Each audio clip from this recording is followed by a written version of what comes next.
Do you have a sweet tooth, but you're not quite sure of what to make? Well, you're in the right place because I've got a jam-packed video that is full of yumminess.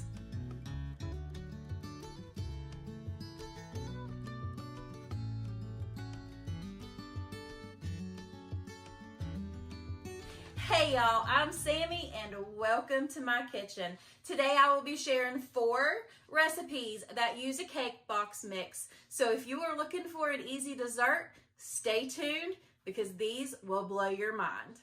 Come on y'all, let's go. Now these strawberry brownies start with just a strawberry cake mix and a few simple ingredients, but it makes for the quickest dessert ever.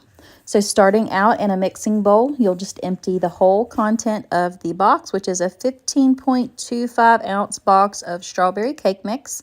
You will add in 2 eggs, 1/3 cup of vegetable oil, and I did forget to put the vanilla extract in here, but you can put in 1 teaspoon of vanilla extract. I just forgot it. It's real life over here.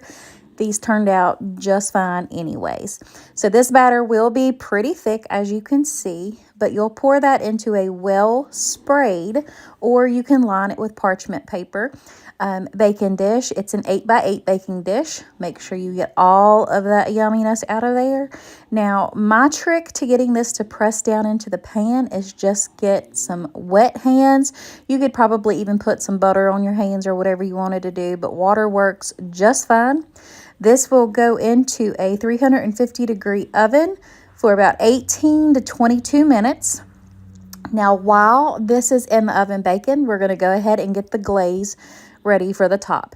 So this takes 3/4 cup of powdered sugar, and it calls for 2 tablespoons of strawberry preserves, which I didn't have, so I just mashed up some fresh strawberries, and then about 1.5 tablespoons of heavy cream. You'll just stir all of that together. You can put in 1 tablespoon of cream cheese, which is what I had in that bowl to begin with. So once the brownies have come out of the oven and they have cooled off completely, you will take this glaze and pour that right over the top, just making sure that you spread that out to where all of those brownies are covered in this delicious strawberry glaze. When I tell you this is seriously some of the best brownies I've had in a long, long time, I'm not even fibbing because these are amazing. That glaze spreads out over the brownies and it just gives it such a good flavor. Y'all definitely have to give these a try. Everything's going to be linked in my description box below because you'll want to make these. Trust me on this. You'll have to make them for every family reunion or any get-together you go to. If you want something different but something easy, try these. Next up are carrot cake bars. These are 4-ingredient carrot cake bars made from a cake mix. You heard me right. They're good enough without the frosting, but if you want just a little something extra, definitely make the cream cheese frosting, which I did. So in a bowl, you'll just go ahead and dump 1 15.25 ounce box of cake mix in there. It's a carrot cake mix. You'll use 4 ounces of cream cheese softened, and then a 1/4 cup of softened butter with 1 large egg. You'll give this a very good mix together. This will also be another thick batter, which is what you want. Y'all, I was struggling here a little bit with my little spurtle, but it worked just fine. Into an 8x8 sprayed baking dish, you'll just dump that dough right into the bottom. I use the same wet hand trick here, and you'll spread that into an even layer. These will also bake at 350 degrees for about 14 to 18 minutes. Mine did good at 15 minutes, so you'll definitely want to keep an eye. Now, like I said, I made the frosting, and I'm so glad I did because it is delicious. It is 4 ounces of cream cheese, 6 tablespoons of butter, 1 3/4 cup powdered sugar, 1/2 tablespoon of vanilla, and the walnuts are optional, but I love walnuts in a carrot cake. So I did put in 1/2 cup of chopped up walnuts once I got this mixture well combined. I could just eat this frosting by the spoonful. I'm not even going to lie. It's that good. So it definitely enhances a carrot cake bar, because you got to have cream cheese frosting with carrot cake, or is it just me? But these were seriously absolutely delicious. Now just let these hang out until this carrot cake brownie bars were all the way out and cooled off. And then, of course, I dumped that frosting right on the top of it and just gave it a good spread around. Y'all, these would be perfect even during the weeknight if you were wanting something quick, simple, and easy to make, but you had that sweet tooth. I mean, like, I don't know what I really want to make. Give these a try. Take them for church get-togethers, family gatherings, anything you would want. Even take them to work if you want to make your coworkers something. So to serve these, I just cut up a little bit of fresh carrot sticks and I dusted it with a little bit of cinnamon. Y'all, when I tell you these carrot cake bars, oh my goodness, so good. So good. Definitely give these a try. So have you ever craved a cheesecake but didn't want to spend the time making it? Well, these lemon cheesecake bars are right up your alley because they are quick, simple, and easy. So I already have my oven preheated to 350 degrees. In a bowl, we're going to take the entire box of cake mix, which is 15.25 ounces, empty that into the bowl with 1 egg and a half a cup of vegetable oil. You'll give that a very good mix together, and it's going to make a very thick but crumbly batter, as you can see right here. Now, you are supposed to reserve a half a cup of that cake mix right here for the top of the cheesecake, but I decided to do a graham cracker topping instead. But these go into the 350 degree oven for about 15 minutes.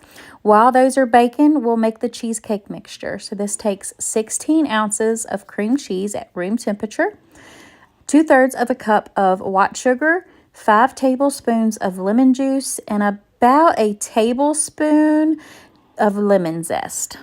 You'll just give these a very good mix together. I did eventually get my whisk out right there in the middle, and then I just finished it up with my little spurtle.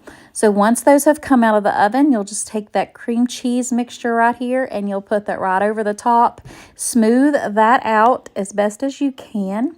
Then it'll go back into a 350 degree oven for about 20 to 25 minutes, just depending.